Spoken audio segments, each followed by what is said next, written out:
বাবা, তোমার কিছুই হবে না, আমি আছি। তোমার কিছুই হবে না, তুমি কোনো টেনশন করো না। তোমার কিছুই হবে না। আমি তোমাকে ডাক্তারের কাছে নিয়ে যাচ্ছি। তুমি একটু ওয়েট করো, আমি রাজীবকে কল করছি। ও একটু পর চলে আসবে গাড়ি নিয়ে। আমি তোমাকে ডাক্তারের কাছে নিয়ে যাচ্ছি। আমাকে ডাক্তারের কাছে নিয়ে গিয়ে কোনো লাভ নেই। আমার সময় শেষ হয়েছে বাবা। তুই এই পরিবারের বড় ছেলে। তোর উপরে এখন অনেক দায়িত্ব চলে এসেছে। তুই এই পরিবারটাকে সামলাবি। এই পরিবারের সকল কাজ এখন তোকে করতে হবে। আর তুই ভাই বোনকে দেখে রাখবি। ভাই বোনকে কোনোদিন কষ্ট দিবি না। বাবা, এরকম করে বলো না প্লিজ। আমি তোমাকে ডাক্তারের কাছে নিয়ে যাচ্ছি। তুমি সুস্থ হয়ে যাবে। তুমি না থাকলে আমাদের কি হবে? আমরা একদম শেষ হয়ে যাব। তোমার কিছু হবে না। অন্তরের বাবা রফিক সাহেব তখন নিজের বুকে হাত দিয়ে নিজের বিছানায় শুয়েছিলেন। তখন অন্তর এসে তার বাবার এই অবস্থা দেখে চিৎকার করে তার মাকে ডাকে এবং তার মাও এসে পড়েন। তার বাবার হার্ট অ্যাটাক হয়েছে। এখন তারা ডাক্তারের কাছে নিয়ে যাওয়ার জন্য প্রস্তুত হচ্ছে। অন্তরের ছোট ভাই রাজীব গেছে গাড়ি আনতে। অন্তর এবং তার ভাই রাজীব আর তার ছোট বোন লামিয়াকে নিয়ে তাদের সুন্দর সাজানো সংসার। কিন্তু তারা মধ্যবিত্ত পরিবারের সন্তান, নিজেদের ইচ্ছা স্বাধীন চলতে পারে না। বাবা একজন সাধারণ ব্যবসায়ী, কোনো মতে তাদের দিন চলে যাচ্ছিল। কিন্তু কয়েকদিন ধরে তার বাবার শরীরটা খারাপ ছিল, তাই তারা আর অসহায় হয়ে পড়েছিল। এই অবস্থায় তারা কিভাবে চলবে? একটু পর অন্তরের ভাই রাজীব একটা গাড়ি নিয়ে আসে এবং তারা গাড়িতে তুলে তাদের বাবাকে নিয়ে যাওয়ার জন্য হসপিটালে পৌঁছে অন্তর কান্না করেছে। তখন হঠাৎ করেই তার ফোনে কল আসলো। তার বন্ধু শাওনের। অন্তর কান্না করতে করতে ফোনটা ধরল। তখন শাওন উপাস থেকে বলল, কি ব্যাপার অন্তর, তুই কান্না করছিস কেন? আর তুই আজ ভার্সিটিতে আসলি না? সমস্যা কি? শোভা তোর জন্য অনেকক্ষণ অপেক্ষা করছে, তার ফোনটাও তুই ধরতেছিস না, সমস্যা কি তোর? দোস্ত, অনেক বড় একটা ঝামেলা হয়ে গেছে। বাসাতে বাবার হার্ট অ্যাটাক হয়েছে। বাবাকে নিয়ে আমরা চলে এসেছি হসপিটালে। এখানে ওর ফোন কিভাবে ধরবো বল? কি বলছিস? আঙ্কেলের হার্ট অ্যাটাক হয়েছে আর তুই আমাদেরকে জানালেই না? তুই একা একা চলে গেলি হসপিটালে। তোরা কোন হসপিটালে আছিস আমাদেরকে জানা, আমরা এখনই আসতেছি। অন্তর তখন হসপিটালের ঠিকানাটা দিয়ে দেয় শাওনকে। শাওন অন্তরের ছোটবেলার বন্ধু। দুজনের বাড়ি বেশি দূরে নয়, কাছাকাছি বাড়ি, এবং তাদের মধ্যে আরও দুজন রয়েছে। অন্তর শোভাকে নিজের জীবনের থেকেও বেশি ভালোবাসে। সেই ক্লাস 10 থেকে একজন আরেকজনকে ভালোবাসে। শাওন বৃষ্টিকে ভালোবাসে। স্কুল লাইফ পেরিয়ে কলেজ লাইফ পেরিয়ে এখন তারা অনার্স 2য় বর্ষের ছাত্রছাত্রী। কোনো মতে তাদের শান্তিতেই দিন কাটছিল। হঠাৎ করেই তার বাবার অসুস্থতা তার জীবনে অস্বস্তি এনে দেয়। অন্তর বসে বসে কান্না করছিল। তখন ডাক্তার এসে বলে, ওনার অবস্থা খুবই খারাপ। ওনাকে আমরা ইমার্জেন্সিতে রেখেছি, জানি না কী অবস্থা হবে, কিন্তু ওনার বাঁচার সম্ভাবনা খুবই কম। অন্তর তখন ডাক্তারের দিকে তাকিয়ে অসহায়ভাবে বলে, ডাক্তার সাহেব, আপনি প্লিজ কিছু একটা করুন। আপনার পায়ে ধরি, আমার বাবাকে সুস্থ করে তুলুন প্লিজ। আমার বাবা ছাড়া আমাদের আর কেউ নেই। দেখো বাবা, বাঁচা মারা সবাই আল্লাহর হাতে। আল্লাহ যা করেন সব ভালোর জন্যই করেন। হয়তো তোমার বাবা বেঁচেও যেতে পারেন, তাই এসব নিয়ে টেনশন করো না। মৃত্যু সবার জীবনে আসবে, তাই ধৈর্য ধরো। অন্তর তখন আরও জোরে কান্না করে দিল। অন্তরের মা তখন অন্তরের পিঠে হাত দিয়ে বললেন, তুই যদি এভাবে কান্না করিস তাহলে তো ছোট ভাই বোনদের কে দেখবে? তুই এত বড় হয়ে গেছিস, এখন তোকে ধৈর্য ধরা শিখতে হবে। যদি তুই এভাবে কান্না করে যাস তাহলে তাদের কি অবস্থা হবে? তারা তো একদম ধ্বংস হয়ে যাবে। অন্তর তখন তার মায়ের কথায় কিছুটা স্বস্তিতে ফিরল। কারণ এখন যদি সে কান্না করে তাহলে রাজীব আর লামিয়া তো কান্না করতে করতে মরেই যাবে। অন্তর তখন তার ভাই বোনদেরকে নিয়ে জড়িয়ে ধরল এবং তাদেরকে বলতে শুরু করলো, তোরা কোনো চিন্তা করিস না, বাইয়া আছি তো। তোদের কোনো কষ্ট হতে দিব না। আমাদের বাবা সুস্থ হয়ে উঠবেন। আমি দেখছি বাবার কি করা যায়। তোরা ভরসা রাখ, বাবা সুস্থ হয়ে উঠবেন। কান্না করিস না প্লিজ। ভাইয়া, বাবার কিছু হয়ে গেলে আমরা বাঁচবো না। প্লিজ ডাক্তারকে বলো বাবা যাতে সুস্থ হয়ে যায়। বাবার কিছু হয়ে গেলে আমরা কিভাবে বাঁচবো? আমাদের সংসার কিভাবে চলবে? বাবাই তো আমাদের একমাত্র অবলম্বন। অন্তর তখন তার ভাই বোনকে জড়িয়ে ধরে বসে থাকলো। তার মনের ভেতরটা যেন ফেটে যাচ্ছে, কিন্তু কাউকে সে এসে তার প্রকাশ করে দেখাতে পারছে না। তখন হঠাৎ করেই সামনের দিকে তাকিয়ে দেখলো শাওন, বৃষ্টি আর শোভা আসছে। অন্তরের এই অবস্থা দেখে শোভা কান্না করে দিল। অন্তর নিচের দিকে তাকিয়ে কান্না করে যাচ্ছে। শাওন তখন অন্তরের পাশে বসে বলল, তুই যদি এভাবে কান্না করিস তাহলে তোর পরিবারের কি হবে? তোকে এখন শক্ত হতে হবে। তুই যদি এই পরিবারের হাল না ধরিস তাহলে পরিবার তো একদম ধ্বংস হয়ে যাবে। তোকে এখন এসব নিয়ে না ভেবে সঠিক মতো সিদ্ধান্ত নিতে হবে। তুই এখন চুপচাপ এখানে বসে থাক, দেখিস সামনে কি হয়। আমরা ডাক্তারের সাথে কথা বলে দেখি। অন্তর তখন সেখানে বসেই থাকলো। তার কোনো নড়াচড়া নেই, যেন একদম পাথর হয়ে গেছে। বাবার এই অবস্থা তাকে একদম ধ্বংস করে দিয়েছে। অন্তর তার বাবার সাথে খুবই ভালো, বন্ধুর মতো সম্পর্ক। তার বাবার কিছু হয়ে গেলে সে কিভাবে বাঁচবে? শোভা তখন অন্তরের পাশে বসে বলল, তোমাকে কি বলে সান্ত্বনা দিব আমি ভাষা খুঁজে পাচ্ছি না, কিন্তু তোমাকে এখন এসব করলে হবে না। তুমি কান্না থামো প্লিজ। আঙ্কেলের তো এখনো কিছু হয়নি, আমরা জানি আঙ্কেল সুস্থ হয়ে উঠবেন, তুমি কোনো টেনশন করো না। অন্তর তখন শোভার দিকে কিছুক্ষণ তাকিয়ে থাকলো। শোভাও কান্না করছে। নিজের ভালোবাসার মানুষকে এইভাবে কান্না করতে দেখলে কে শান্ত হয়ে থাকতে পারে? কিন্তু সে ভাষা হারিয়ে ফেলেছে। মানুষ কিছু কিছু সময় এমন অবস্থার সম্মুখীন হয়, সেই সমস্যাগুলোর সমাধান সে কোনোদিন করতে পারবে না। এই সমস্যার সম্মুখীন হওয়ার পর মানুষ একদম পাথর হয়ে যায়। অন্তরের অবস্থা ঠিক সেরকম। সে কথা বলতে পারছে না, শরীরের মধ্যে পাথর ভাব চলে এসেছে। সে চাইলেও নিজের ভেতর থেকে কথাগুলোকে প্রকাশ করতে পারছে না। অন্তর বসেছিল সেখানে, হঠাৎ করে ডাক্তার তার সামনে আসেন। সে ডাক্তারের দিকে তাকিয়ে কিছুটা ভয় পেয়ে যায়, কারণ ডাক্তারের মুখটা মলিন ছিল। ডাক্তার তখন তার সামনে এসে বলে, মিস্টার অন্তর, আমরা কিছুই করতে পারলাম না। আপনার বাবা মৃত্যুবরণ করেছেন। আপনাদের ধৈর্যের দরকার। এখন আপনারা প্লিজ ধৈর্য ধরুন। কথাটা শোনার পর অন্তর যেন পাথর হয়ে গেল। পাশে থাকা বোন আর ভাই চিৎকার করে তাকে জড়িয়ে ধরল। শোভাও কান্না করছে। কি করবে তারা এখন? তাদের সব কিছুতে ধ্বংস হয়ে গেল। এখন তাদের কি করা উচিত তারা কিছুই বুঝতে পারছে না। অন্তর পাথরের মতো তাকিয়ে আছে শোভার দিকে। শাওন তখন অন্তরকে জড়িয়ে ধরে বলল, দোস্ত প্লিজ তুই কিছু একটা বল। লামি আর রাজীব তো একদম শেষ হয়ে যাবে। তুই প্লিজ এরকম করিস না, আমার সাথে চল। আঙ্কেলের এখন যে কোনো একটা ব্যবস্থা করতে হবে, ওনাকে বাসায় নিয়ে যেতে হবে। দোস্ত, আমি এখন কি করব? আমার তো সব কিছু শেষ হয়ে গেল। বাবা ছাড়া আমাদের কে আছে বল? এখন আমি কিভাবে কি করব আমি কিছুই বুঝতে পারছি না। তুই ডাক্তারের সাথে কথা বল, আমার বাবাকে বাইরে নিয়ে যেতে হবে। আর রাজীব, লামিয়া, তোরা এতটা কান্না করিস না প্লিজ। ভাইয়া তো আছি, আমি তোদেরকে দেখে রাখবো। অন্তর তখন আস্তে আস্তে ডাক্তারের সাথে কথা বলল এবং তার বাবাকে বাসায় নিয়ে গেল। বাবাকে বাসায় নিয়ে যাওয়ার পর তারা দাফনের ব্যবস্থা করলো। তার মা কান্না করছেন। অন্তর তখন তার মায়ের কাছে গেল। তার মা তখন বললেন, তোর বাবা যেহেতু একজন ব্যবসায়ী ছিলেন, সেহেতু অনেকের সাথে লেনদেন থাকতেই পারে। তাই তুই ওনার দাফনের সময় বলে দিবি যাতে কারো লেনদেন হলে তোর সাথে যোগাযোগ করতে বা আমাদের বাসায় এসে যোগাযোগ করতে। আমাদের তো আর কেউ নেই। অন্তর তখন তার মায়ের কথা অনুযায়ী দাফনের পর সেটা বলে দেয় এবং একজন লোক তার সাথে দেখা করতে আসে। নাম তার আরিফ চৌধুরী। আরিফ চৌধুরী তখন দেখা করে বলে, অন্তর, আমি জানি তোমার অবস্থা এখন ভালো নাই। তোমার বাবা মৃত্যুবরণ করেছেন, কিন্তু তুমি হয়তো জানো না, তোমার বাবা যে সময় ব্যবসার কিছু লস হয় তখন আমার কাছ থেকে প্রায় 7 লক্ষ টাকা ঋণ নিয়েছিলেন। সেটা এখন আমার খুব দরকার। তুমি যদি এটার একটু ব্যবস্থা করে দিতে। অন্তর তখন এত টাকার কথা শুনে তার মাথায় বাজ পড়ে। সে এখন এত টাকা কোথায় পাবে? সে সাধারণ একজন স্টুডেন্ট, কিন্তু কোনো ইনকামের পথ নেই এখন তার বাবা মারা গেছেন। এখন কিভাবে সংসার চালাবে এটা নিয়ে সে চিন্তায় পড়ে গেছে। এর মধ্যে এত টাকা সে কোথায় পাবে? তবুও সে শান্ত গলায় বলে, আচ্ছা আঙ্কেল, আমরা তো এখন একটু ঝামেলায় আছি। আপনি শুধু আমাদের সাথে যোগাযোগ করবেন, আমি কিছুদিনের ভিতরেই আপনার টাকা পরিশোধের ব্যবস্থা করে দেব। দেখো বাবা অন্তর, আমার এখন হাতে সময় খুব কম এবং আমার টাকার প্রয়োজন। তুমি যত তাড়াতাড়ি সম্ভব এটার ব্যবস্থা করো, আমার টাকাগুলো দিয়ে দেওয়ার ব্যবস্থা করো। অনেক দিন ধরে তোমার বাবা এই টাকাটা নিয়ে আটকে রাখছে। আপনি প্লিজ আমাকে একটু সময় দিন, আমি আপনার টাকা দিয়ে দেব।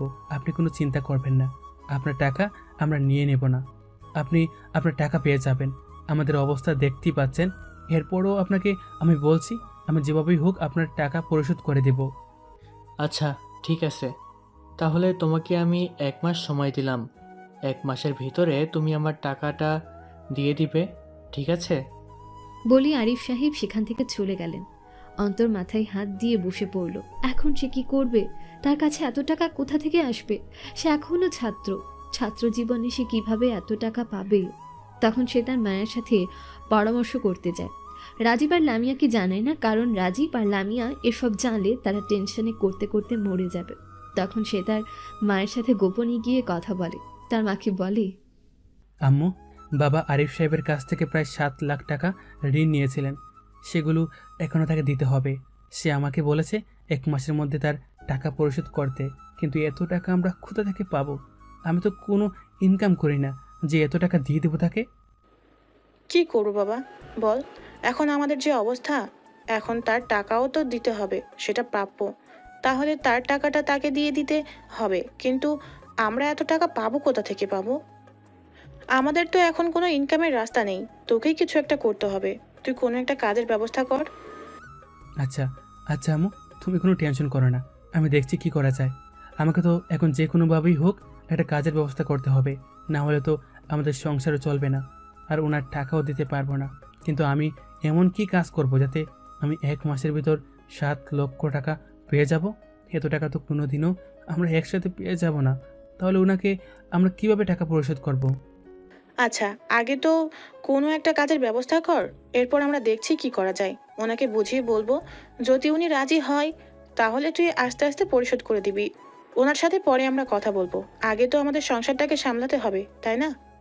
অন্তর তখন মাথায় হাজারো চিন্তা নিয়ে পরবর্তী দিন যায় ভার্সিটিতে।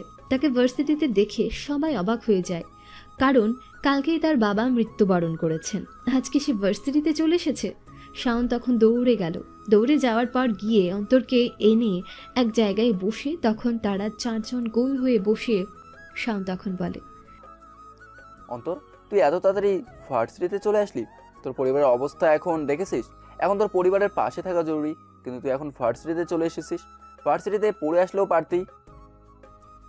এটাই হতো আমার জীবনের শেষ ভার্সিটিতে আসা, তাই তোদেরকে দেখা দিতে চলে এসেছি। তোদের সাথে দেখা না করে কিভাবে চলে যাবো বল?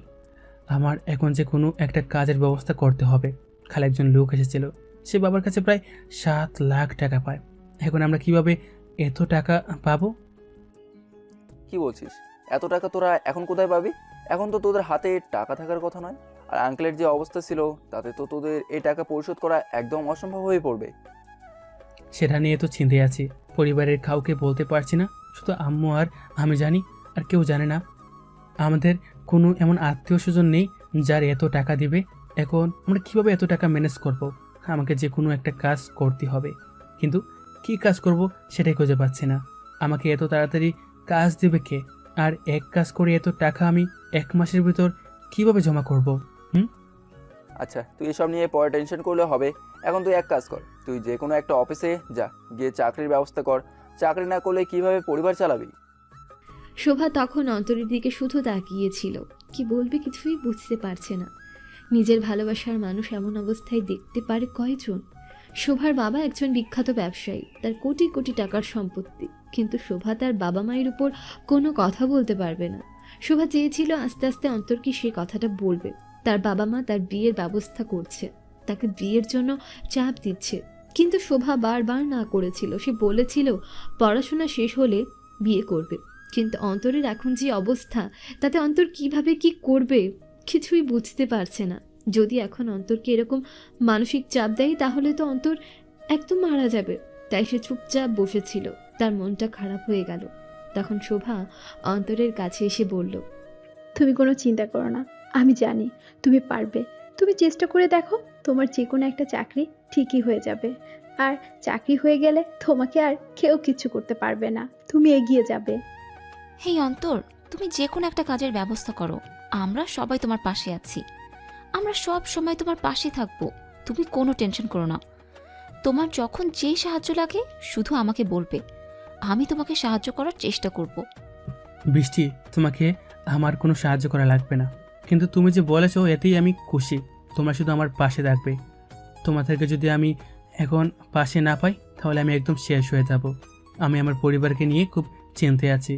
হঠাৎ করে বাবা মারা গেলেন, এখন আমি কি করব কিছুই বুঝতে পারছি না। অন্তর তখন সেখান থেকে সবাইকে বিদায় জানিয়ে নিজের বাসায় চলে গেল।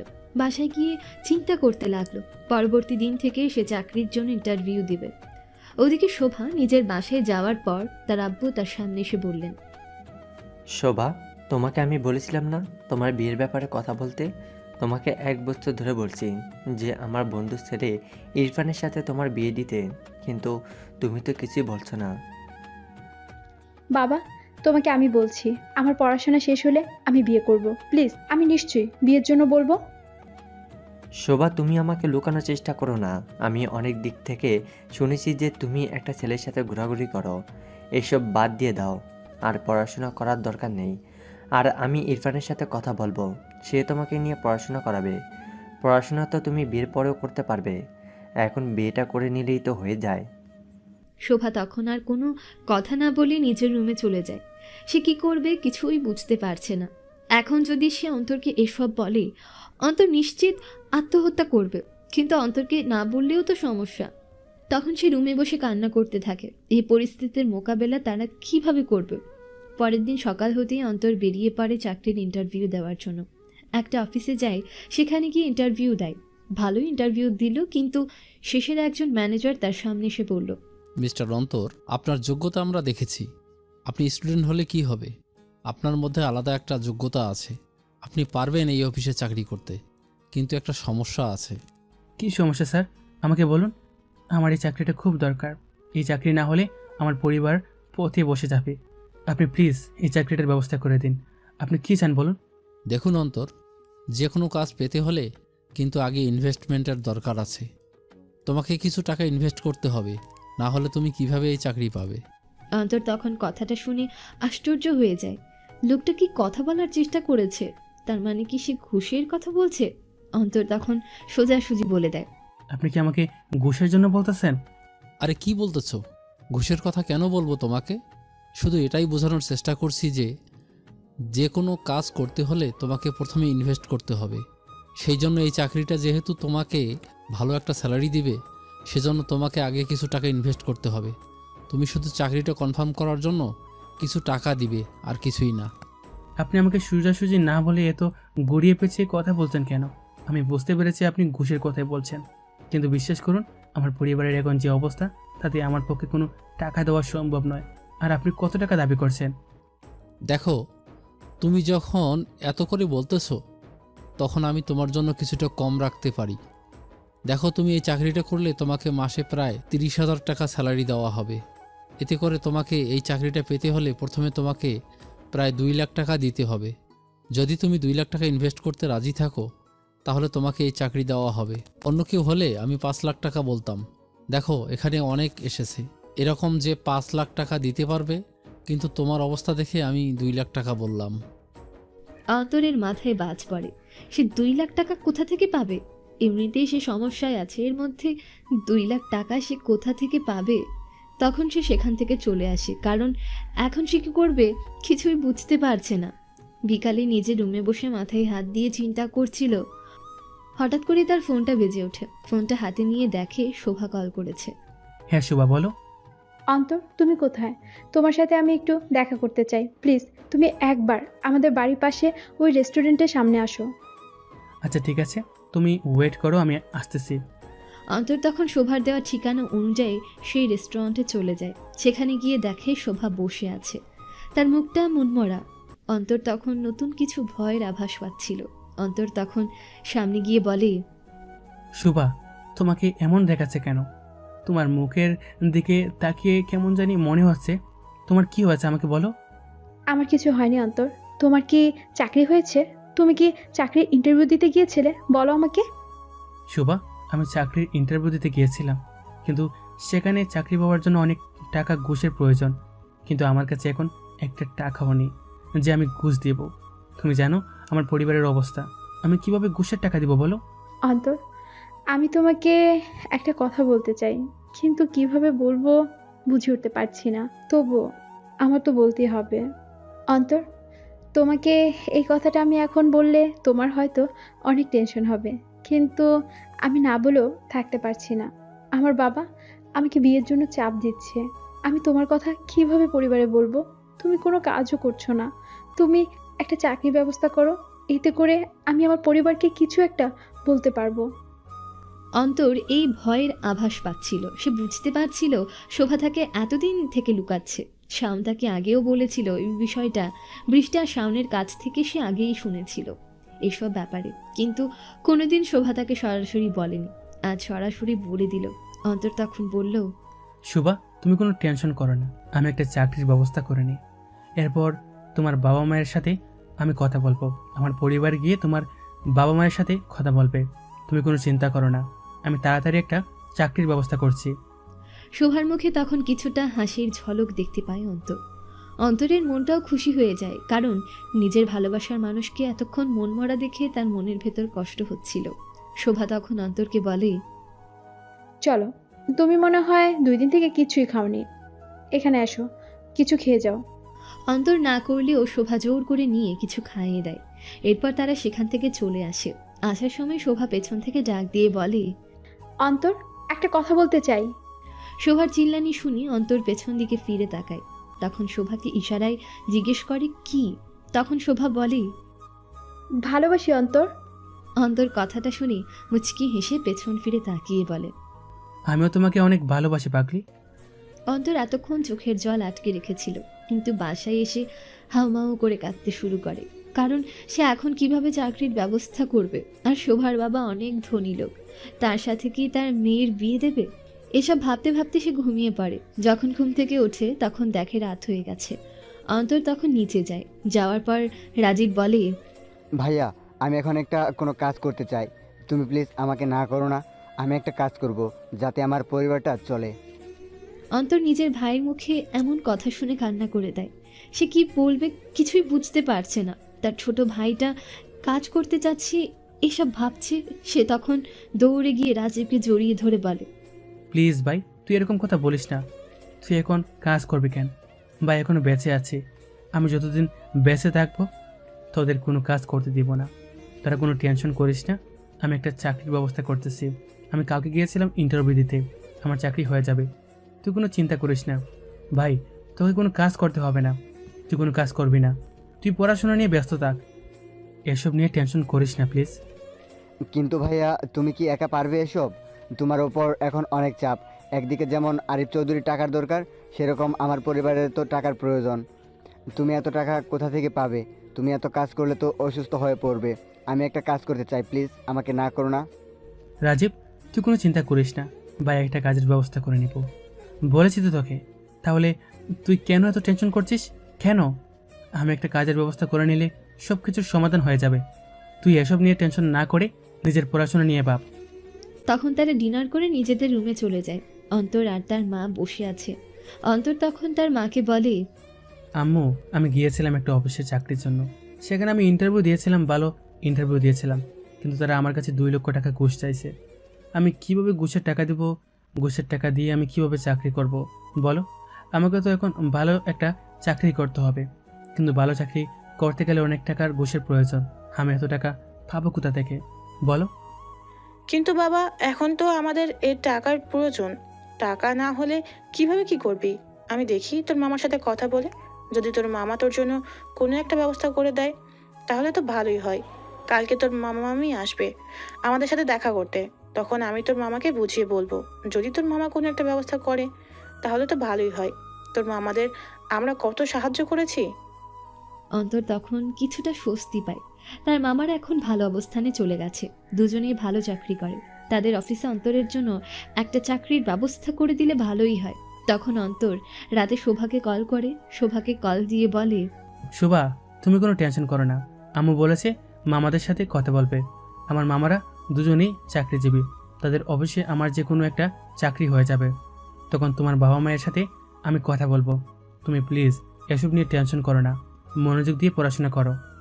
অন্তর, আমার খুব ভয় হয় তোমাকে যদি আমি হারিয়ে ফেলি, তাহলে আমি বাঁচবো না। প্লিজ তুমি একটা ব্যবস্থা করো, আমার শুধু ভয় হয় তোমাকে হারিয়ে ফেলার। কোনো টেনশন করো না, আমি আছি, সব ব্যবস্থা হয়ে যাবে। হুম। কি বলো? ভালোবাসি? ওইটাই। দূর, তোমার সাথে কথা বলাই লস। অন্তর রেগে ফোনটা রেখে দেয়। তখন মেসেজ আসে, ভালোবাসা কি বলা এতই সহজ? ভালোবাসার মানে কি, ভালোবাসা কাকে বলে সেইটাও তো জানি না। ভালোবাসা কি? তপ্ত মরুর বালির শিখা। ভালোবাসা কি? নদীর স্রোতে ভাসমান কোনো নৌকা। ভালোবাসা কি? ভেসে আসা কোনো সুখের ভেলা। ভালোবাসা কি? দুঃখের মাঝে হাসি মিশ্রিত কান্না। ভালোবাসা কি? কোনো এক অজানা ঠিকানা। ভালোবাসা কি? ভালোবাসা কাকে বলে? অন্তর তখন মাথার নিচে বালিশ দিয়ে শুয়ে মেসেজের রিপ্লাই লেখে। ভালোবাসার সংজ্ঞা আমি জানি না, তবে আমার কাছে ভালোবাসা মানে অদ্ভুত এক অনুভূতি। ভালোবাসা মানে আবেগের পাগলামি। ভালোবাসা মানে কিছুটা দুষ্টমি। ভালোবাসা মানে শুধু কল্পনাতে ডুবে থাকা। ভালোবাসা মানে অন্যের মাঝে নিজের ছায়া দেখা। আমার সাথে যা ঘটে সেটাই ভালোবাসা। মেসেজটা সেন্ড করে বারান্দায় যায়। অন্তর হালকা হালকা বৃষ্টি পড়ছে। বাইরে তার বাবার সাথে বসে টিনের চালে পড়া বৃষ্টির শব্দের সাথে সুর মিলালো। অন্তর এখন সেই সুর কোথায় পাবে? মনে মনে বলেই, বাবা কেন ছেড়ে গেলে আমায়? কি দোষ ছিল আমার? বাবা বেঁচে থাকতে কোনোদিনও বলতে পারেনি ভালোবাসি তোমায়। হয়তো মনের ভিতর ছিল, কিন্তু মুখের আবেগগুলো কোনোদিনও তোমাকে বলা হয়নি। কোনোদিনও সামনে দাঁড়িয়ে বলতে পারেনি তোমায় নিয়ে আমার মনে বানানো হাজার কবিতা। প্রিয় বাবা, আর চিৎকার করে বলছি তোমাকে বড্ড ভালোবাসি। তোমাকে বড্ড ভালোবাসি আমি।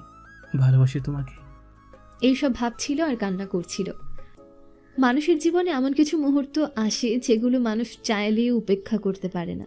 এমনই একদিনের সম্মুখীন হয়েছে অন্তর। একটা মা সন্তানের জন্য কি, সেটা শুধু সেই সন্তানেরাই বুঝতে পারে যারা মা হারিয়েছে। মায়ের প্রতি মানুষের কতটা ভালোবাসা, কতটা আবেগ কাজ করে, সেটা হয়তো ভাষায় প্রকাশ করা আমার মতো অধমের পক্ষে সম্ভব না। কিন্তু জীবিত থাকা অবস্থায় আমরা মাকে কতটুকু সম্মান করি, কতটুকু তার অধিকারটা দিই। কিন্তু যাদের মানি তারা এই বিষয়টা খুব উপলব্ধি করতে পারে। মায়ের শাসনগুলো আমাদের কাছে এখন বিরক্ত মনে হয়, কিন্তু একদিন এই শাসনগুলোই অনেক মিস করবে একদিন। তাই সবার কাছে একটাই অনুরোধ, যাদের মা আছে তারা মাকে সম্মান করুন। মা বাবার চেয়ে আপনজন এই পৃথিবীতে কেউ নেই। যদি মায়ের শাসন বিরক্ত মনে হয়, যদি মায়ের শাসনগুলো আপনার কাছে অসহ্য মনে হয়, তাহলে আপনি মনে করবেন আপনি খারাপ পথে চলছেন। যেদিন মায়ের শাসনগুলো আপনার কাছে ভালো লাগা শুরু হবে, তখন মনে করবেন আপনি সঠিক পথে আছেন। কারণ একটা মা কখনো এটা সন্তানকে খারাপ পথে চলতে দেয় না। একজন বাবা হচ্ছেন একজন বটবৃক্ষ, যার ছায়ায় হাজারো মানুষ, হাজারো সন্তানেরা উত্তপ্ত গরম থেকে, খারাপ পথ থেকে বেঁচে থাকে। তাই বাবা মাকে সম্মান করুন। পৃথিবীতে যাদের মা বাবা নেই, যারা এতিম, তারাই মা বাবার মূল্য একমাত্র বুঝতে পারে। কিন্তু বেঁচে থাকতে আমরা কজন বলতে পারি যে বাবা আমি তোমাকে ভালোবাসি, মা আমি তোমাকে ভালোবাসি? হয়তো মায়ের কাছে আমরা সেটা প্রকাশ করতে পারি, কিন্তু বাবার কাছে সেটা আমরা কখনোই প্রকাশ করতে পারি না। একজন বাবা সারাদিন কষ্ট করে তার সন্তানের জন্য, একজন মা সারাদিন সন্তানকে নিয়ে ভাবেন সন্তান কোথায় গেল, কোথায় আছে, কেমন আছে। বাবারা নিজের ভেতরের কষ্টগুলো, নিজের ভেতরের আবেগগুলো প্রকাশ করতে পারে না সন্তানের কাছে, কিন্তু তাদের ভেতর কতটা ইচ্ছা আছে সেটা হয়তো সেই সন্তানেরা উপলব্ধি করতে পারে। যাদের বাবা মা নেই, তাই বাবা মা বেঁচে থাকতে বাবা মাকে সম্মান করুন। বাবা মায়ের সব কথা মেনে চলুন। বাবার আদেশ, মায়ের আদেশ সব কিছু মেনে চলুন। বাবার আদরগুলোকে নিজের জীবনের পুঁজি বানান। মায়ের শাসনগুলোকে নিজের জীবনের পথের পাথেও বানান। তবেই আপনার জীবন সফল হবে।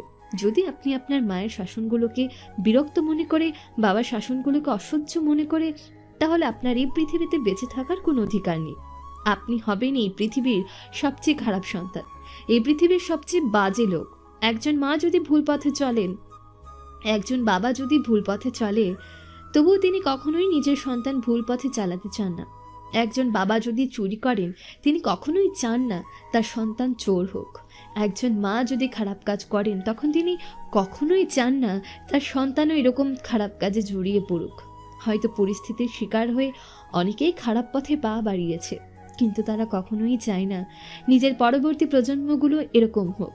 বাবারা বড্ড অদ্ভুত হয়, তাদের বোঝার ক্ষমতা কারোর থাকে না। তাদের বুঝতে হলে তাদের অবস্থানে যেতে হয়, সেটা আমি পারবো না। অন্তর তখন আবার ফোনে মেসেজটা চেক করে। আমি তোমাকে প্রচণ্ড ভালোবাসি অন্তর, তোমাকে ছাড়া আমি বাঁচবো না। তুমি যে করে হোক একটা ব্যবস্থা করো। বাবা আমাকে এত চাপ দিচ্ছে, এখন বাবার কথা মানতেও আমি বাধ্য। না মানলে আমি কিভাবে চলবো বলো? বাবা আমাকে ছোটবেলা থেকে এত বড় করেছেন, এখন আমি বাবার কথাও মানতে পারছি না, আর তোমাকেও ছাড়তে পারছি না। আমি বড় এক দোটানায় পড়ে গেছি, তুমি আমাকে প্লিজ এখান থেকে রক্ষা করো। অন্তর ফিরিয়ে কি মেসেজ দেবে সে ভেবে পাচ্ছে না। এভাবে পুরো রাতটা না ঘুমিয়ে কাটিয়ে দেয়।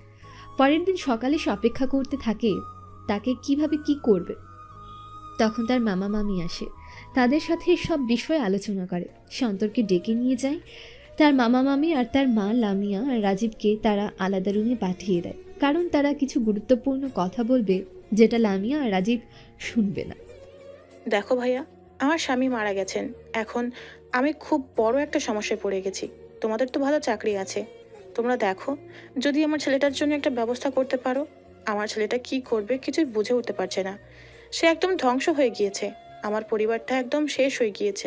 তার বাবার কিছু ঋণ রয়ে গেছে, সেগুলো তাকে পরিশোধ করতে হবে। তাই তোমরা যদি একটা ব্যবস্থা করে দিতে। আচ্ছা আপু, আমরা দেখব। যদি ওর কোনো ব্যবস্থা করতে পারি তাহলে তো হয়ে যাবে। আর আমরা দেখব আমাদের অফিসে কিছু একটা ব্যবস্থা করা যায় কিনা। হ্যাঁ ভাই, তোমরা একটা ব্যবস্থা করো আমার ছেলেটার জন্য। তোমাদের জন্য তো আমি কম করিনি, কত কিছু করেছি তোমাদের জন্য। কিন্তু এখন আমরা সমস্যায় পড়ে গেছি, নাহলে তোমাদের বলতাম না। তোমরা একটা ব্যবস্থা করে দাও আমার ছেলেটার। অন্তরের মামা তখন কিছু একটা বলতে যাবে, তখন তার মামি হাত ধরে বলে, দেখো আপা, তোমরা আমাদের জন্য করেছো সেটা আমরা বলছি না যে করনি, কিন্তু এখন আমাদের অবস্থাও খারাপ। আমাদের নিজেদের সংসার নিয়ে ভাবতে হবে। আর ওর চাকরিটা তেমন বড় না যে ওর বসকে বললেই যে তোমার ছেলের চাকরি হয়ে যাবে। তোমরা নিজেদের জন্য কিছু একটা ব্যবস্থা করো। আর তোমাদের তো একটা জমি আছে, সেটা বিক্রি করে দাও, অথবা নিজেদের বাড়ি বিক্রি করে বাসায় ভাড়া হিসেবে থাকো। আর এই বাড়িটার বিক্রির টাকা দিয়ে কিছু একটা করো। অন্তর তখন তার মামির কথা শুনে আশ্চর্য হয়ে যায়। তারা কি না করেছে তাদের মামাদের জন্য, কিন্তু তারা এখন এরকম কথা বলছে। অন্তর তখন তার মামিকে বলে, দেখো মামি, আমার বাবার শেষ সম্বল এই বাড়িটা আমরা বিক্রি করব না বলেই তো আপনাদেরকে আমরা এখানে এনেছি। এখন আপনারা এসে আমাদের এই বুদ্ধিটা দিবেন? তোমার বাবা মারা গেছেন, এটা তোমাদের ব্যাপার, আমরা এসবে কেন জড়াবো? আমার স্বামী এমনিতেই আমাদের সংসার নিয়ে টানাটানি করতেছে, এর মধ্যে তোমাদের আরও ঝামেলায় এসে জুটেছে। অন্তরের মামির কথা শুনে অন্তরের মা আর অন্তর তার মামার দিকে তাকায়। তখন তার মামা কিছুটা অপরাধীর সুরেই বলে, হ্যাঁ, নাজমা যেটা বলেছে সেটা ঠিক। আমি এখন এমন অবস্থায় নেই যে অন্তরকে এখন নিয়ে চাকরির ব্যবস্থা করে দিব। এখন তো আমারই চাকরি নিয়ে টানাটানি পড়ছে।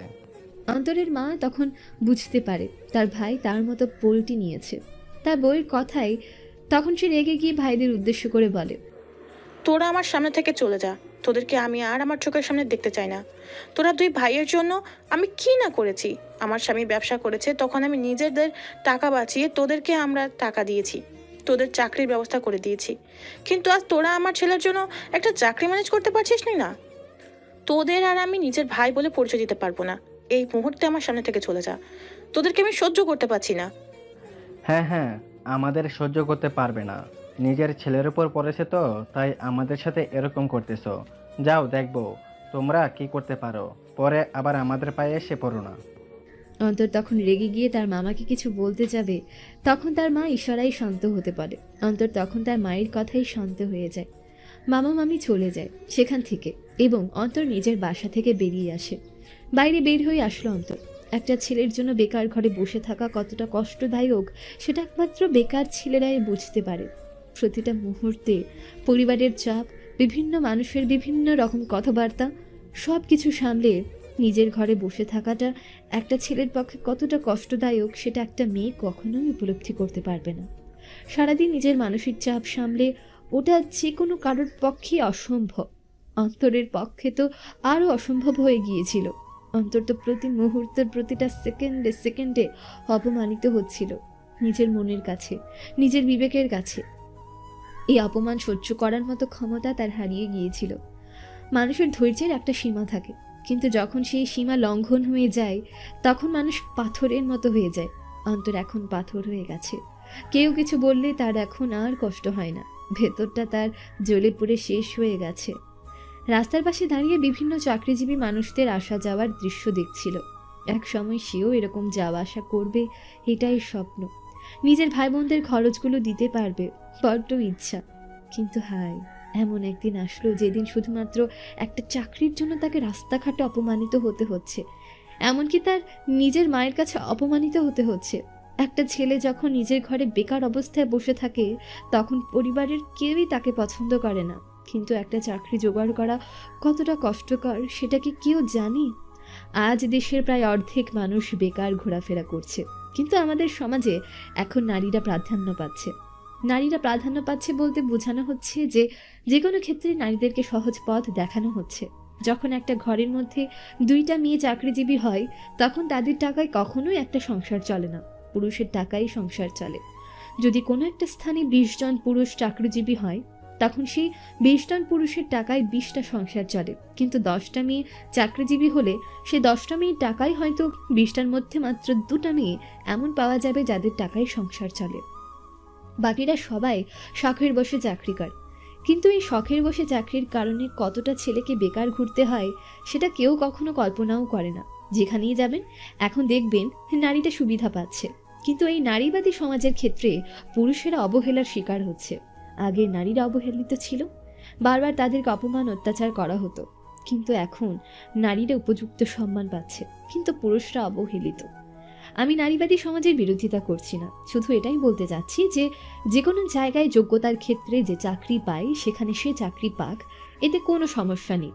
কিন্তু কেউ যদি কোনো বিশেষ সুবিধার কারণে চাকরি পায় তাহলে সেটা খুবই কষ্টদায়ক অন্যদের জন্য। কারণ যখন একটা ছেলে শৈশব পেরিয়ে যুবক হয়ে যায় তখন তার উপর অনেক দায়িত্ব এসে পড়ে। নিজের ভাইয়ের দায়িত্ব, বোনের দায়িত্ব, বাবা মায়ের দায়িত্ব, সংসারের দায়িত্ব, ছেলে মেয়েদের দায়িত্ব, কত হাজার রকমের দায়িত্ব এসে মানুষের কাঁধে পড়ে। সেই দায়িত্বগুলো সামলাতেই ছেলেদেরকে দিনের পর দিন কষ্ট করতে হয়।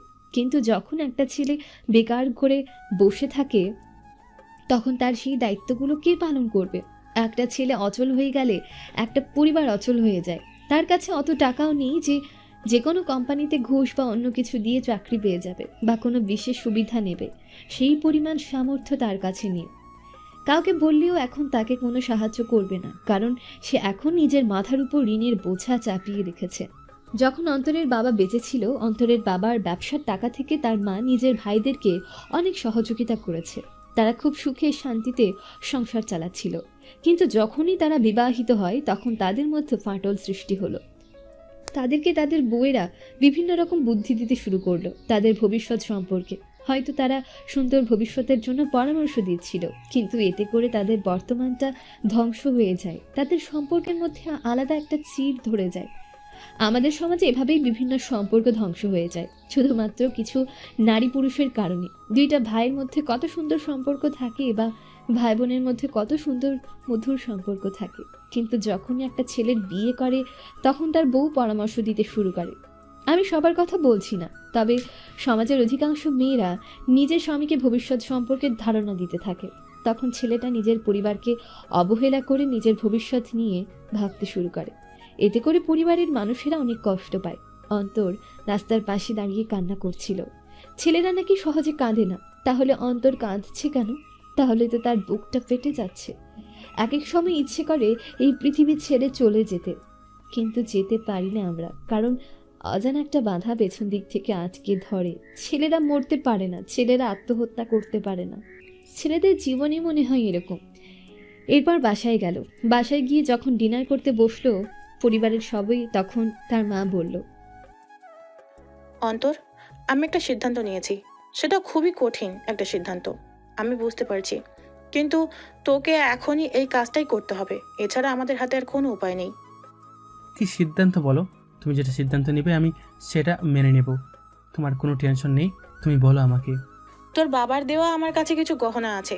এছাড়া আমাদের বাড়ির পাশে যে জমিটা আছে সেটা বিক্রি করে দিব, আর আমাদের বাড়ির সাথে লাগানো আমাদের জমি আছে সেটা বিক্রি করে দিবি। বিক্রি করে দিয়ে আরিফ চৌধুরীর টাকা দিয়ে দিব, আর বাকি টাকা দিয়ে তোকে আমি বিদেশে পাঠাতে চাই। বিদেশের কথা শুনে অন্তরের শোভার কথা মনে পড়ে, কিন্তু কি করবে এখন? তার মা তার জন্য সিদ্ধান্ত নিয়েছে, এখন সে কি বলবে? তখন অন্তর তার মাকে বলে, আম্মু আমাদের বাড়ির পাশের সব জমি বিক্রি করে দিলে আমাদের কি হবে? আমি যদি বিদেশে গিয়ে কিছু করতে না পারি তাহলে কিভাবে আমরা এই জমি ফিরিয়ে আনবো? পরে যা হবার তা দেখা যাবে, কিন্তু এখন আরিফ চৌধুরী টাকা দিতে হবে, কারণ মানুষের টাকা রাখা ভালো নয়। মানুষটা আমাদের বিপদের সময় ঋণ দিয়েছে, এটাই অনেক। তার টাকা পরিশোধ করে দিতে হবে, না হলে এর ফল তোর বাবাকে ভোগ করতে হবে কবরে। অন্তর তখন চুপ হয়ে যায় তার মায়ের কথায়। এর পরের দিনে তারা মানুষের সাথে যোগাযোগ করে এবং 2 দিনের ভেতরেই তারা জমি বিক্রি করে দেয়। অন্তরের যেহেতু আগে থেকে পাসপোর্ট ছিল, সেজন্য তার বাবার এক বন্ধুর সাহায্যে তার বিদেশ যাওয়ার ব্যবস্থা হয় এবং 7 দিন পরে সে বিদেশ চলে যাবে। সেজন্য সে শোভাকে আর কল করে না, কারণ শোভা এটা শুনলে অনেক কষ্ট পাবে। তখন শাওন আর বৃষ্টির সাথে দেখা করে সে। শাওন আর বৃষ্টি অন্তরের কথা শুনে প্রায় কান্না করে দেবে। তখন বৃষ্টি বলে, তুমি আর একবার ভেবে দেখো, কারণ এটা শোভা শুনলে অনেক কষ্ট পাবে। তার বাবা মা তাকে বিয়ের জন্য চাপ দিচ্ছে। এই সময় যদি তুমি এরকম করো তাহলে তো ও একদম মারাই যাবে। ও তোমাকে প্রচণ্ড ভালোবাসে, তোমাকে ছাড়া আর কাউকে নিজের স্বামী হিসেবে মানতেই পারবে না। ও মরে যাবে। তুমি আরেকবার ভেবেচিন্তে সিদ্ধান্ত নাও। বৃষ্টি, তুমি জানো আমার পরিবারের অবস্থা এখন কীরকম? আমাকে এখন বিদেশে যেতেই হবে, আর এটা আমার মায়ের সিদ্ধান্ত। আমি আমার মায়ের সিদ্ধান্তের উপর কোনো কথা বলতে পারবো না। আর আমার পরিবারের যে অবস্থা, তাতে এখন আমার ইনকামের দরকার। যদি আমি টাকা ইনকাম না করতে পারি তাহলে আমার পরিবার চলবে কী করে? আর আমার মা অনেক অপমান সহ্য করেছে, আর আমি চাই না আমার মা কোনো অপমান সহ্য করুক। কিন্তু বন্ধু, তুই চলে গেলে শোভার কি হবে? শোভা তো একদম ধ্বংস হয়ে যাবে। সে তোকে অনেক ভালোবাসে। আমি কিভাবে সবাইকে বোঝাবো? ওর বাবা মা ওকে বিয়ে দিয়ে দেবে, তখন তোর কি হবে? তুইও তো সবাইকে নিজের জীবনের চেয়েও বেশি ভালোবাসিস। যদি আমার ভাগ্যে থাকে তাহলে আমি শুভাকে পেয়ে যাব। তোরা কোনো টেনশন করিস না। এখন তোরা একটা কাজ কর, প্লিজ শুভাকে কিছু জানাস না। শুভা এটা শুনলে অনেক কষ্ট পাবে। আমি বিদেশে যাওয়ার পর ওকে জানিয়ে দিস, তখন আমিও একটু শান্তিতে থাকতে পারবো। যদি ও আমার সামনে এসে দাঁড়ায় তাহলে আমি বিদেশে যেতে পারবো না, আমার পা আটকে যাবে। প্লিজ দোস্ত, তোর কাছে আমার একটা রিকোয়েস্ট। কিন্তু তুমি আরেকবার ভেবে দেখো, আমি তোমাকে অনেকবার বলছি, তোমাকে দেশে কোনো কাজের ব্যবস্থা করতে হবে, না হলে শোভা একদম মরে যাবে। শোভার পরিবার তাকে বিয়ে দিয়ে দিবে। বিদেশে গেলে তো তুমি এত তাড়াতাড়ি আসতেও পারবে না। বৃষ্টি, তোমাকে আমি আগেও বলেছি, এবারও বলছি, আমার কাছে কিছুই করার নেই। আমার মায়ের সিদ্ধান্ত এটা, আর আমি আমার মায়ের সিদ্ধান্তের উপর যেতে পারবো না। আমার পরিবারের অবস্থা তুমি জানো না। আমার ভাই বোনেরা আমার দিকে তাকিয়ে আছে, তাদের পড়াশোনার সব কিছু খরচ আমাকে চালাতে হবে, না হলে আমার পরিবারের কি হবে? আচ্ছা ঠিক আছে, যাও, তবে আমাদের কথা ভুলে যেও না। আমি তোমাদের কিভাবে বলবো? তোমরা আমার ছোটোবেলার বন্ধু, তোমাদের নিয়ে আমার কত স্বপ্ন ছিল, কিন্তু হঠাৎ করে আমার জীবনে কি এমন জ্বর বয়ে গেল যে আমাদের জীবন ধ্বংস হয়ে গেল। বৃষ্টি, শ্রাবণ, তোরা আমাকে ক্ষমা করে দিস, তোদের যদি কোনো কষ্ট দিয়ে থাকি।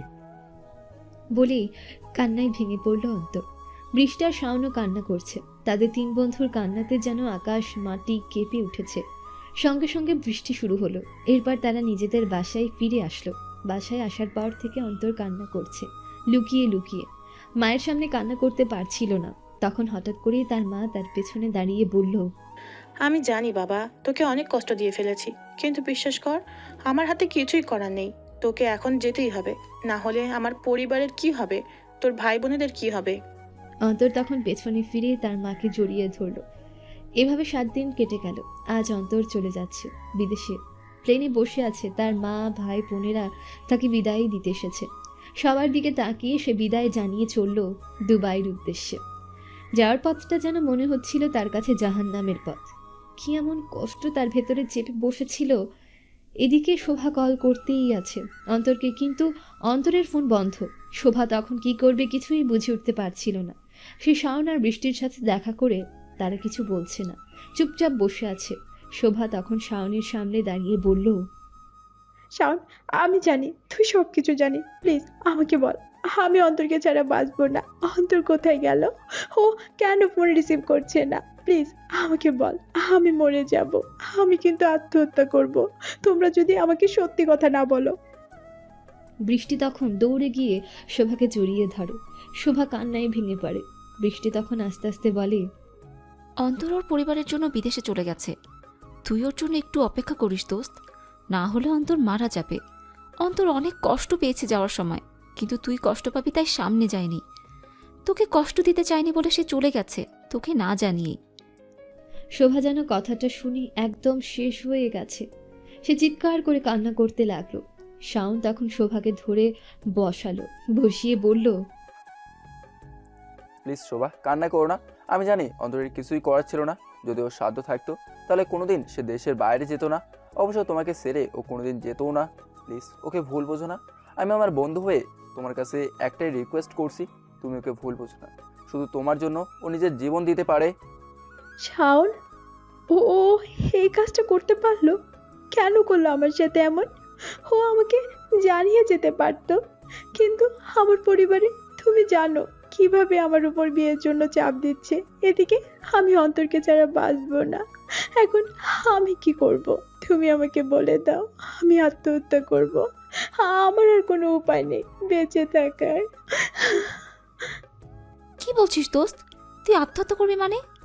তুই তোর পরিবারের পাশে থাক, বিশ্বাস কর অন্তর ফিরে আসবে। অন্তর তোকে ছাড়া বাঁচবে না, সে তোর কাছে ফিরে আসবেই, তুই কোনো টেনশন করিস না। শোভা তখন কিছু না বলে সেখান থেকে বেরিয়ে নিজের বাসায় চলে যায়। বাসায় গিয়ে রুমের দরজা অফ করে কান্না করতে থাকে। ওদিকে অন্তর বিদেশে পৌঁছিয়ে তার মাকে কল করে এবং পরের দিন থেকে সে কাজ শুরু করে। এভাবে প্রায় 2 মাস কেটে যায়। অন্তর সেখানে কাজ করছে, ওভারটাইম কাজ করছে, যাতে তার পরিবারের একটু সাহায্য হয়। পরিবারের কত টাকা খরচ করে সে এখানে এসেছে, সেই টাকাটা তাকে তুলতেই হবে। অন্তর নিজের জীবনের ঝুঁকি নিয়ে কত কাজ করে যাচ্ছে, যাতে তার পরিবারের মানুষগুলো একটু শান্তিতে থাকতে পারে। এই কয়েকদিনে শোভা একদম ধ্বংস হয়ে গেছে। তার খাওয়া নেই, ঘুম নেই, সব কিছু বন্ধ। বৃষ্টি আর শাওন অনেক বুঝিয়েছে, কিন্তু সে বুঝ মানতে রাজি নয়। আজ ইরফান লন্ডন থেকে দেশে ফিরে এসেছে, সেই জন্য তার বাবা তার সাথে বিয়ে দেওয়ার জন্য প্রস্তুতি নিচ্ছে। শুধু তখন শোভা তার বাবার কাছে গিয়ে তার বাবার পায়ে ধরে বলল, বাবা, তুমি আমায় বিয়ে দিও না প্লিজ। আমি অন্তরকে ছাড়া বাঁচবো না। অন্তরকে ছাড়া আর কাউকে বিয়ে করতে পারবো না। তুই কি পাগল হয়ে গেছিস? আমি আমার বন্ধুকে কথা দিয়ে ফেলেছি যে তোর সাথে তার ছেলের বিয়ে দেব, এবং তার ছেলে দেশে ফিরে এসেছে। আমার বন্ধু প্রস্তুতি নিয়ে ফেলেছে বিয়ের। এখন তোদের বিয়ে হওয়া ছাড়া আর কোনো উপায় নেই। তাই এরকম করিস না মা, বিয়েতে রাজি হয়ে যা। আমি বিয়ে করে ফেললে আমার অন্তরের কি হবে? অন্তর বিদেশে গেছে, সে হয়তো আমার জন্য অপেক্ষা করছে। সে ফিরে আসলে আমি তাকে বিয়ে করব। প্লিজ বাবা, তুমি এরকম করো না। মা, তুমি বাবাকে কিছু একটু বোঝাও প্লিজ। আমি কোনো কথা শুনতে চাই না। শোভা, তুমি প্রস্তুত নিয়ে নাও। 1 সপ্তাহের মধ্যে তোমাদের বিয়ে দেব। আর তোমাকে আমার কসম দিলাম, তুমি যদি ইরফানকে বিয়ে না করো তাহলে কিন্তু আমি নিজেই এই পৃথিবী ছেড়ে চলে যাব। ওই ছেলের জন্য তুমি কতদিন অপেক্ষা করবে? সে এখনও বিদেশে গেছে মাত্র। আর ওই ছেলের সাথে তোমার বিয়ে হলে তুমি কোনোদিন সুখী হতে পারবে না। তোমাকে আমি কোটি কোটি টাকার সম্পত্তির মধ্যে রেখেছি। আর ওই ছেলের কি আছে? বাড়ি আছে না অন্য কিছু আছে?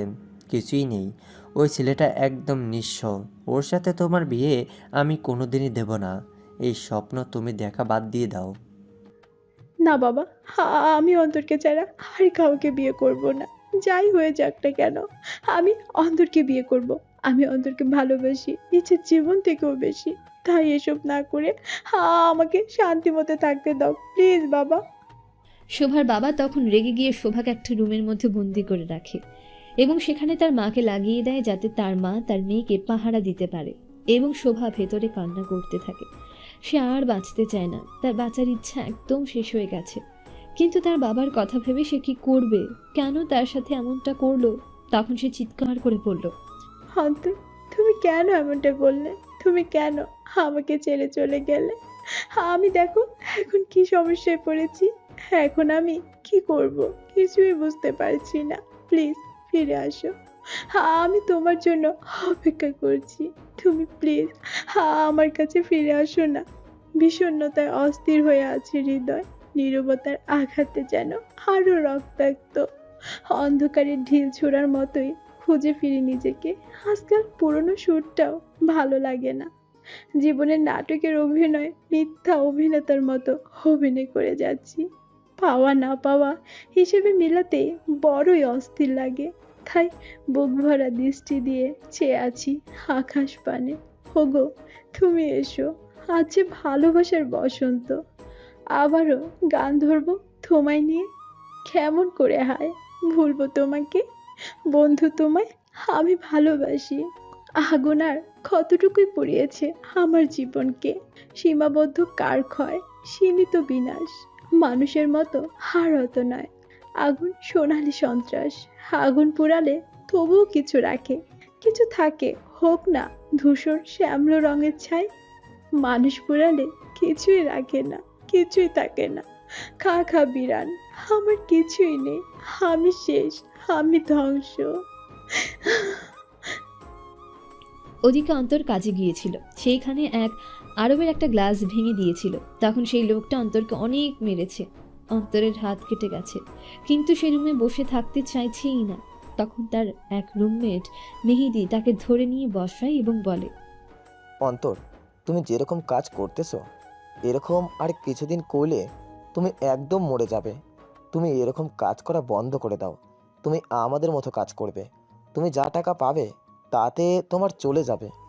না ভাই, আমার এভাবে থাকলে চলবে না। আমাকে অনেক বড় কিছু করতে হবে, কারণ দেশে আমার ভালোবাসার মানুষ, আমার পরিবারের সবাই আমার জন্য অপেক্ষা করছে। সবাই আমাকে নিয়ে অনেক স্বপ্ন দেখছে। তাদের স্বপ্ন পূরণ করার জন্য আমি এখানে এসেছি। আমি নিজের জন্য এখানে আসিনি। আমি আমার পরিবারের চাপে পড়ে এখানে এসেছি। এখন আমাকে টাকা ইনকাম করতেই হবে। না অন্তর, তোমাকে আমি এভাবে কাজে যেতে দেব না। তোমার অবস্থা দেখেছো শরীরের, তুমি অসুস্থ, এরপরেও তুমি কাজে যেতে চাইছো। আজকে তোমার কাজে যাওয়া লাগবে না। না ভাই, আমাকে কাজে যেতেই হবে। তুমি আমাকে ছাড়ো প্লিজ। বলে অন্তর ধাক্কা দিয়ে মেহেদিকে সরিয়ে কাজে চলে যায়। মেহেদি তখন সেখানে দাঁড়িয়ে ভাবতে থাকে ছেলেটার কথা। কি কষ্ট করছে এখানে এসে। অন্তর এখানে অনেক কষ্টে এসেছে এবং এখানে এসে নির্মাণ শ্রমিকের কাজ করছে। অন্তরের মা তখন সেখানে কল করলো। কাজের মধ্যে কল করে এসেছে, কিন্তু তার মায়ের কল দেখে ধরে ফেললো এবং তার মা তাকে বলল, বাবা, তোর টাকা আমি পেয়েছি এবং আরিফ চৌধুরীর সব টাকা আমরা দিয়ে দিয়েছি। এখন তোকে রাজীবের কলেজের ফিস দিতে হবে এবং লামিয়ার ভর্তির সময় হয়ে গেছে কলেজে। তারা দুজনের অনেক টাকার প্রয়োজন, সাথে বই কিনতে হবে, আমাদের পরিবারের খরচ চালাতে হবে। মা, তুমি কোনো টেনশন করো না, আমি দেখতেছি কি করা যায়। আমাদের সকল জমি আমরা ফিরিয়ে আনবো এবং আমি ওদের কলেজের সকল হিসাব আমি পাঠিয়ে দেব। তুমি কোনো টেনশন করো না, আমি এই সপ্তাহের ভিতরে টাকা দিতেছি। ঠিক আছে বাবা, তুই সাবধানে থাকবি আর ভারী কোনো কাজ করবি না। তুই এমনিতেই তেমন শক্তিশালী নোস। তুই এরকম বড় বড় কাজ করলে অসুস্থ হয়ে পড়বি, তাই সাবধানে কাজ করবি। অন্তর তখন তার মায়ের কথা শুনে মনে মনে হাসি আর বলতে থাকে, মা, তুমি যদি একবার দেখতে এখানে আমি কত কষ্টে আছি, তাহলে হয়তো আর কোনোদিন আমাকে টাকার কথা বলতে না, কোনোদিন আমাকে কোনো কিছুর জন্য চাপ দিতে না। আজ আমি এমন অবস্থায় দাঁড়িয়ে আছি যে আমার হাতটা আমি নাড়তে পারতেছি না, কিন্তু এখানে আমাকে 20 থেকে 25 কেজি ওজনের একটা ইট উপরে তুলতে হচ্ছে। আমি কীরকম আছি সেটা কারো দেখার দরকার নেই, সবার শুধু টাকার প্রয়োজন। তখন তার দিকে এক বিদেশি এগিয়ে আসছিল। সে ফোনটা লুকিয়ে রাখে। অন্তরের মা ফোনটা কাটে এবং ফোনটা রেখে নিজের ছেলের কথা ভেবে একটা দীর্ঘ নিঃশ্বাস ফেলে। সে আরবি এসে অন্তরকে ধাক্কা দিয়ে উত্তপ্ত বালির মধ্যে ফেলে দেয় এবং চিৎকার করে বলে কাজ ফাঁকি দেওয়ার কথা। অন্তর তখন তাকে অনেক বোঝানোর চেষ্টা করে যে সে কাজ ফাঁকি দিচ্ছে না। পরিবার থেকে কল করেছিল, কিন্তু সেই লোকটা তাকে অনেক মারে। কিন্তু অন্তর এখন থেমে থাকতে চলবে না। সে সারা শরীরে ব্যথা নিয়ে কাজ করতে থাকে, কারণ এখন তার টাকার প্রয়োজন। পরিবারে টাকা পাঠাতে হবে, সবার কথা। অনেক মনে হয় রাতের মধ্যে তার শরীরে প্রচণ্ড জ্বর চলে আসলো আর শোভার কথা অনেক মনে হচ্ছে, কিন্তু কিছুই করার নেই। শোভাকে কল করলে আর থাকতে পারবে না। শোভার কান্না সে সহ্য করতে পারবে না। ওদিকে শোভার বিয়ের ব্যবস্থা হয়ে গেছে। শোভা নিজের রুমে বসে এত কান্না করছে যে কান্না সে জীবনেও করেনি, কিন্তু তার কিছুই করার নেই। সে অন্তরকে অনেক কল করছে, সে অনেক বুঝায় শাওনকে। শাওন সহ্য করতে না পেরে নিজের বন্ধুকে লুকিয়ে কল করে। অন্তরের শরীরে প্রচণ্ড জ্বর, কিন্তু তার বন্ধুর কল পেয়ে সে অনেক খুশি হয়ে ফোনটা ধরে। ফোন ধরে বলে, কি ব্যাপার শাওন, তুই আমাকে প্রায় ভুলে গিয়েছিস। আমাকে কল করিস না, আমি তোর কলের কথা অপেক্ষা করি। তুই আমাকে কল করতে পারিস না, আমাকে বলে গেছিস তাই না? আমি তোকে কিভাবে বলবো দোস্ত, একটা ভয়ঙ্কর ঘটনা ঘটে গেছে এখানে। আমি তোকে বলতে পারছি না, কিন্তু সবার কান্না আমি সহ্য করতে পারিনি, তাই তোকে কল করছি। আজকে সবার বিয়ে, সবার বাবা মা তাকে জোর করে বিয়ে দিচ্ছে। শাওন আর কিছু বলতে যাবে এর আগে অন্তর ফোন কেটে দেয়, কারণ সে আর সহ্য করতে পারবে না। বাকি কথাগুলো সে চিৎকার করে কান্না করে ওঠে। মেহেদি তখন তার পাশে এসে তাকে জড়িয়ে ধরে বলে, কোনো খারাপ স্বপ্ন দেখেছো নাকি? এভাবে চিৎকার করে উঠলে কেন অন্তর?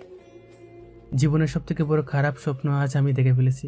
আমার ভালোবাসার মানুষের বিয়ে হয়ে যাচ্ছে অন্য একটা লোকের সাথে, যার জন্য আমার এখানে আসা, যার জন্য এত কষ্ট, তার বিয়ে হয়ে যাচ্ছে। আমি এখন কি করব? আমার বেঁচে থাকা আর মরে যাওয়া এক সমান হয়ে গেছে। ভাইয়া, আমি মরে যেতে চাই। কি বলছো? তুমি মরে গেলে তোমার পরিবারের কি হবে?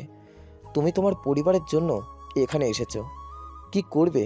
আমাদের জীবনটা এরকম। প্রবাসীরা তাদের ভালোবাসা পায় না, নিজেদের মায়ের ভালোবাসা, ভাই বোনের ভালোবাসা, সবার ভালোবাসা তোমার ভুলে যেতে হবে। তোমার মনে রাখতে হবে যে তুমি এখানে তোমার পরিবারের জন্য এসেছো। পরিবারকে তোমার ভুলতেই হবে। সবাই তোমার কথা চিন্তা করবে, তোমার হাতের দিকে তাকিয়ে আছে সবাই। অন্তর তখন হাউমাউ করে কেঁদে ফেলেছে। ওদিকে লাল বেনারসি শাড়ি পরে বিয়ের স্টেজে বসে আছে শোভা। তার অন্তরের কথা অনেক মনে হচ্ছে। হাতে তার বিষের বোতল। সে অন্তরকে ছাড়ার কাউকে বিয়ে করবে না। যদি অন্য কারোর সাথে বিয়ে হয় তাহলে তার বিষ খেয়ে মরে যাওয়া ছাড়া আর কোনো উপায় নেই। শোভার বাবা তখন তার হাতে বিষের বোতল দেখে দৌড়ে এসে শোভাকে জড়িয়ে ধরে বলে, তোকে আমি আমার বন্ধুর ছেলের সাথে বিয়ে দিচ্ছি। তোর পায়ে ধরি মা, তুই এমন কোনো কাজ করিস না যাতে আমার বন্ধুর সামনে আমার ইজ্জত নষ্ট হয়ে যায়। তোকে আমি নিজের জীবনের থেকেও বেশি ভালোবাসি, কিন্তু ছেলেটার জন্য আর কতদিন অপেক্ষা করবি? আমার বন্ধুকে আমি কথা দিয়ে ফেলেছি। প্লিজ মা, এরকম কিছু করিস না, আমার কসম। শোভা তখন তার বাবার কথা শুনে বিষের বোতলটা ছুঁড়ে ফেলে দেয়, কিন্তু অন্তরের জন্য তার ভেতরটা ফেটে যাচ্ছে। ভেতরটা মনে হচ্ছে আগুনে কেউ পুড়িয়ে দিয়েছে। তখন সহ্য করে সবকিছু ইরফানকে বিয়ে করে ফেলে। আর ওদিকে অন্তরের অবস্থা একদম নাজেহাল, মরে যাবে এমন অবস্থা। মেহেদি তখন অন্তরকে ডাক্তারের কাছে নিয়ে যায়। ডাক্তার চেক আপ করে প্রায় 1 মাসে এভাবে অন্তর বিছানায় শুয়ে থাকে। পরিবারকে টাকা পাঠাতে পারেনি। তখন তার মা কল করে বলে, কি ব্যাপার, অন্তর থেকে আমাদেরকে টাকা পাঠাচ্ছিস না কেন? কয়দিন ধরে তোর কি হয়েছে বাবা, বল আমাকে। আমাদের এখানে সবকিছু শেষ হয়ে যাচ্ছে। রাজীব আর লামিয়া কান্না করছে, তারা কলেজে ভর্তি হতে পারছে না টাকার অভাবে। তুই এখানে কি করিস? অন্তর তখন তার মাকে কি জবাব দেবে? মাকে যদি বলে সে অসুস্থ তাহলে মা চিন্তা করবে, কিন্তু অন্তর বলতেও পারছে না যে তার অবস্থা একদম খারাপ।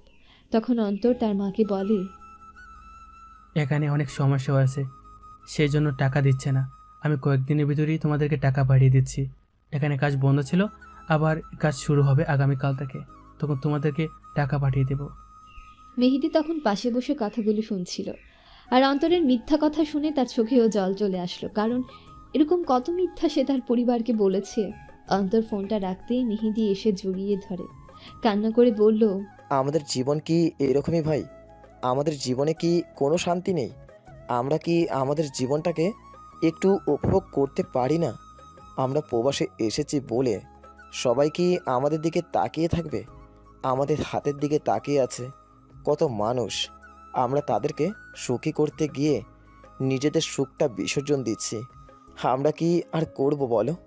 অন্তর মেহেদিকে জড়িয়ে ধরে শুধু কান্না করে যাচ্ছে। ওদিকে বাসর ঘরে বসে আছে শোভা। তার জীবনের সবচেয়ে কঠিন রাত মনে হচ্ছে এটা। একটু পরে ইরফান রুমের মধ্যে আসে।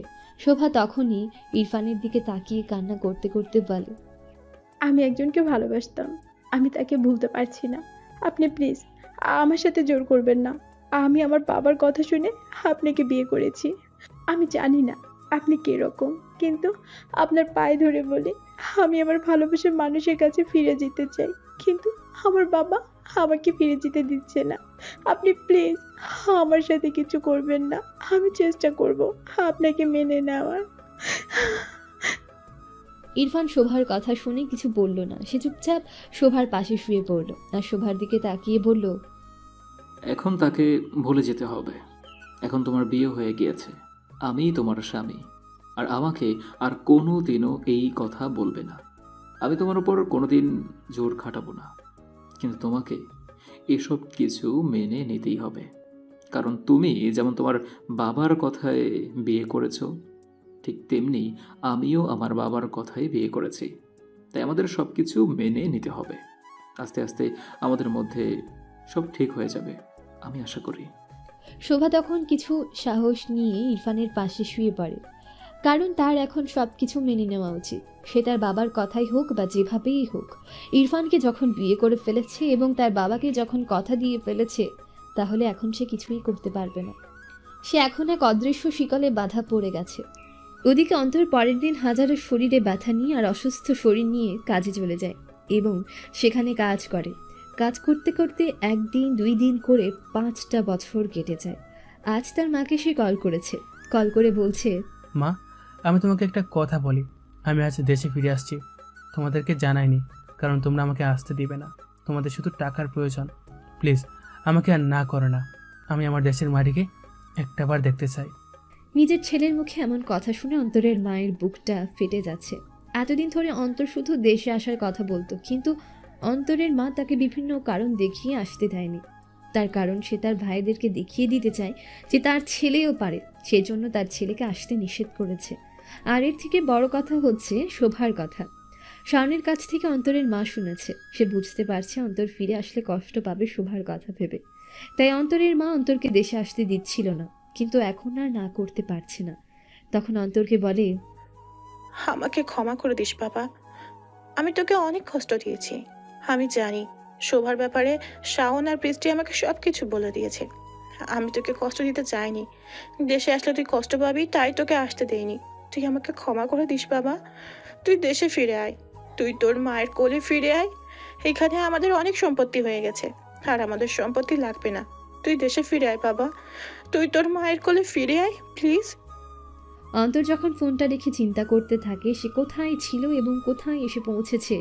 এখন দেশে সে কয়েকটা গাড়ি কিনেছে, বাড়ি কিনেছে। এই 5 বছরে কত টাকা যে ইনকাম করেছে সেটা কেউ কল্পনাও করতে পারবে না। নিজের শরীরটাকে একদম লোহার কাঠের মতো বানিয়ে ফেলেছে। এখন তার আর কষ্ট হয় না, ভেতরটা ফেটে যায় না।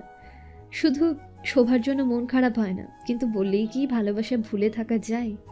মানুষের জীবনের প্রথম ভালোবাসাটা থাকে মানুষের জীবনের স্বপ্নের মতো। অন্তরের ফিরে আসার পেছনে আরেকটা কারণ হচ্ছে শাওন আর বৃষ্টির বিয়ে।